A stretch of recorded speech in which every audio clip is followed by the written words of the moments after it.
Fala, rapaziada, eu sou o Marcelo. E aí, galera, eu sou o João. Estamos aqui em mais um vídeo da nossa série de vídeos curtos sobre assuntos polêmicos. E hoje vamos trazer. Fala, Tiago, fala pra galera. Daniel Alves. Deve ou não deve ser convocado por Adenor Tite? Deve ou não deve ser condenado pela torcida do São Paulo? Você, como um bom São Paulino, tem um sentimento especial pelo ídolo da torcida. Deve. O Cara, Rafinha mostrou o que é o ser um capitão de verdade. nossa, o Rafinha, top 3 jogadores mais chatos do futebol brasileiro. Fica aqui a minha indignação ao Rafinha. Ele Mas, é, pô, fala aí. ele é 3 vezes mais legal que o Dudu, por exemplo. Não, o Dudu hoje é um cara bom. Mas hoje o nosso tema não é sobre Rafinha, sobre o Dudu, sobre jogadores chatos do futebol brasileiro. A discussão é se Daniel Alves deve ir à Copa ou não deve ir à Copa.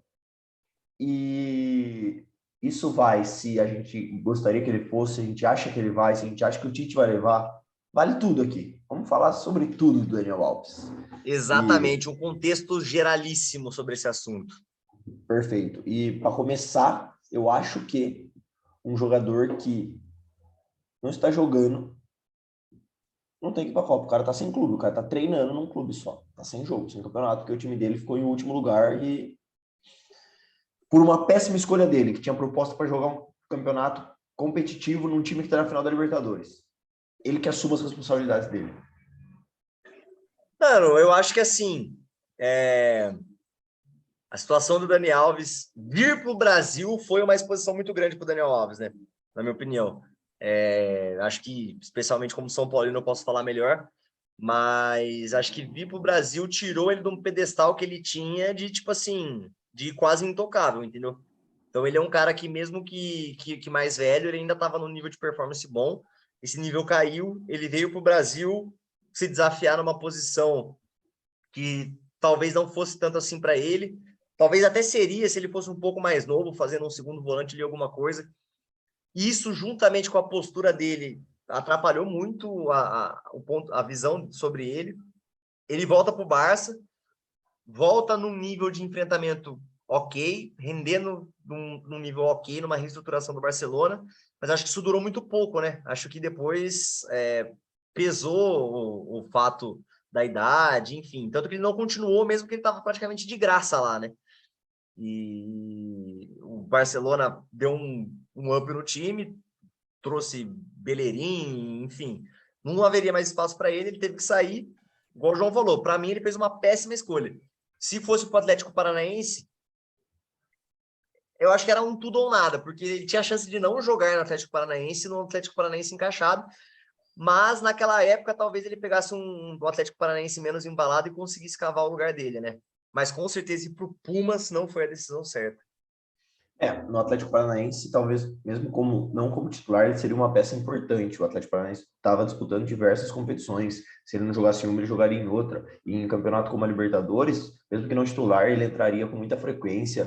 E acho que na posição dele, porque o Atlético Paranaense trouxe o Fernandinho já para assumir o meio de campo, então ele realmente jogaria pela direita. O Atlético tem um bom lateral, então talvez ele revezaria, não sei, mas acho que ele estaria mais visível, num time mais competitivo, jogando um futebol mais competitivo. Cara, ele foi para um time que é saco de pancadas do Campeonato Mexicano, sabendo disso. E usou como Deu uma desculpa de. assistência e. Não, usou como desculpa de que ele tem uma ligação desde criança com o México, ele assistia Chaves. Ah, tá de brincadeira. Eu assistia Chaves, cara, mas eu não falo isso. Acho que ele tem que arcar com as consequências dele, sabendo que o Tite falou. O Daniel Alves vai para a Copa, só não vai se ele não tiver em condições de jogar. E ele optou por não estar em condições. Ele foi jogar um campeonato fraco, onde o time dele é o saco de pancada, e agora, antes da Copa, tá 3 meses sem jogar. Porra, eu não levaria, acho que o Tite não vai levar, e tô feliz com essa decisão, porque desde que o Daniel Alves veio pro São Paulo, porra, mostrou uma soberba nojenta, e acho que ele não é mais o lateral direito insubstituível que ele já. Aliás, nunca enxerguei ele como esse lateral direito, porque no auge dele em 2014 foi reserva para o Maicon, que já estava em final de carreira. Então, fica aqui o meu desabafo também contra o Daniel Alves. Eu acho ele um jogador superestimado. Acho ele um bom lateral direito e tudo mais, mas saiu uma lista aí que ele tá entre os 100 melhores jogadores da história, discordo de longe disso. Eu acho que a lista de 100 maiores jogadores da história leva vários fatores em consideração, e ele ser o jogador mais vitorioso da história, tipo, e sendo relevante, não é tipo assim, 20 campeonatos pernambucanos, com todo respeito ao campeonato pernambucano. Tipo, é um Calma, Champions, campeonato espanhol e tal. eu classifiquei mal. São os 100 melhores jogadores da história. Melhores, não maiores. Mas eu entendo seu ponto. Mas mesmo assim, pau no cu do Daniel Alves. Mas assim, eu acho que ele é um cara que, pô, não é demérito nenhum você ser reserva do Michael, mesmo em final de carreira, porque o Michael era um puta de um lateral, e eu acho que naquela ocasião era muito mais uma questão de característica de jogo do que da qualidade em si. Pô, o Daniel Alves realmente jogou muito. O ponto é que entendo a importância que o Daniel Alves tem no futebol, a maturidade que ele tem, a feder título quanto ele fede, só que eu acho que se o Brasil precisasse disso, ok. Mas o Brasil não precisa disso. O Brasil tem muitos jogadores experientes que compensam a juventude da meninada na frente. Acho que, beleza, falta um lateral, mas a gente falou no vídeo anterior que a gente postou a esse. A gente tem as opções que não são laterais, são boas opções para lateral, para o estilo que o Tite joga, que são dois laterais bem postadinhos. E vou fazer até uma crítica tática. O jeito que o Daniel Alves vinha sendo utilizado das últimas vezes que ele foi para a seleção não me agradou tanto. Que era aquela... Tipo assim, ele dava um passo para o meio como se ele fosse mais um volante, né? E, mano, todos os jogos que o Brasil jogou assim, jogou bem, mas eu tinha a sensação que ele tirava um pouco o espaço do Marquinhos na hora do Marquinhos, que o time estava tocando bola atrás. Ao invés do zagueiro abrir, ele ficava um atrás do outro, ou então o volante também perdia o espaço ali, enfim. Não me agradou tanto por essas e outras que eu acho que não deveria. Cara, eu até discordo um pouco de você quando você fala sobre que tem espaço na lateral. Eu acho que assim, as nossas laterais estão bem servidas. Eu acho que são jogadores subestimados. Eu acho que o Danilo, ele é o jogador perfeito para a tática do Tite. Essa saída de 3 zagueiros aí que muitas vezes faz com o Danilo liberando o lateral esquerdo. Muitas vezes ele se posiciona também numa linha de 4, igual você falou com o Alexandro, que são 2 laterais altos. Então, acho que hoje, o Tite escalando o time, provavelmente com 2 pontas de velocidade e tendo um cara flutuando pelo meio, talvez Neymar, talvez Paquetá, eu acho que não precisa desse Daniel Alves construtor por dentro. A gente tem Casemiro, que é bom passador, Fred, que é bom passador, e esse cara flutuando, acho que a gente tem uma recomposição, uma defesa mais firme, que é o que o Danilo me passa, eu acho que é melhor. Então, assim, para titular eu nem cogitaria, e para ser reserva, não acho que ele seja um jogador tão de grupo quanto passa a impressão. Tipo, ele é parceiro do Neymar e tal.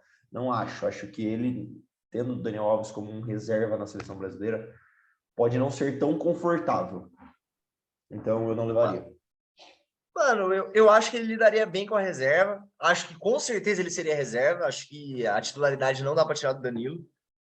Só que eu acho que o que pega é a questão que não precisa. E acho que a questão tática pesa mais. Eu sou muito mais a favor de fazer o que ele fez na última convocação e não tirar, ou às vezes, se mesmo que não leve um quinto zagueiro, que leve o Renato Augusto, igual a gente falou no vídeo anterior, do que levar o Daniel Alves.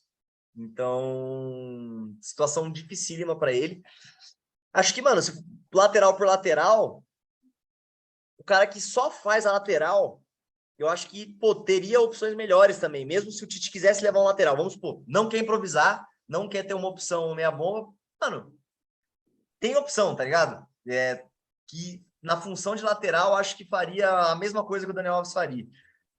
Acho que ele poderia fazer diferente nessa adaptação tática aí, mas que para mim não faz sentido. Então, é isso.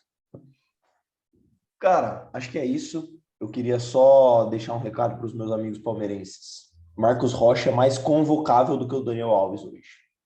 Tamo junto, galera. Se inscreve no canal, ativa o sininho e concorda comigo, Thiago.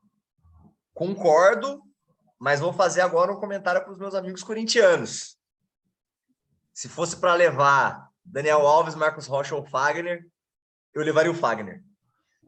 Eu vou continuar com os meus amigos palmeirenses. Eu levaria o Marcos Rocha. Eu acho que o Fagner é tão inconvocável nesse ciclo aqui quanto o Daniel Alves. Acho que já estão ultrapassados. Acho que o Fagner está longe de jogar o melhor futebol dele. E pipocou na final da Copa do Brasil, não merece estar na seleção. Um abraço.